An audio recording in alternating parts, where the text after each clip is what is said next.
নমস্কাৰ গাইজ, আজি ৭৫তম গণতন্ত্ৰ দিৱস আৰু সেই উপলক্ষে আমাৰ কলেজতো গণতন্ত্ৰ দিৱস উদযাপন কৰা হ'ল। আৰু আপোনালোকক জনাবলৈ পাই সুখী যে আমাৰ কলেজৰ নৱনিৰ্বাচিত ছাত্ৰ একতা সভাৰ দ্বাৰা অনুষ্ঠিত কৰা এইটো প্ৰথমটি অনুষ্ঠান। যিহেতু ছাত্ৰ একতা সভাৰ ময়ো এগৰাকী সদস্যা আৰু সেইবাবে ময়ো দুআষাৰ দাঙি ধৰিলোঁ। আমি কাইলৈ বা পৰহিলৈ এজন সুদক্ষ অভিযন্তা হ'বও পাৰোঁ বা নহ'বও পাৰোঁ, কিন্তু আমি প্ৰতিজ্ঞাবদ্ধ হোৱাটো উচিত যে আমি এজন সুনাগৰিক হ'ম আৰু আমাৰ সংবিধানখন আমি মানি চলিম।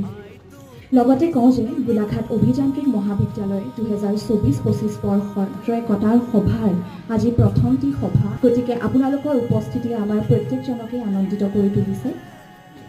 আকৌ গণতন্ত্ৰ দিৱসৰ শুভেচ্ছা জ্ঞাপন কৰি মই মোৰ বক্তৃতা ইমানতে সামৰণি মাৰিছোঁ। ধন্যবাদ। সিটো কামত লাগি থকাৰ বাবে ভালকৈ ভিডিঅ' কৰিব নোৱাৰিলোঁ, তাৰ বাবে ক্ষমা কৰিব আৰু আজিলৈ ইমানেই। বাই।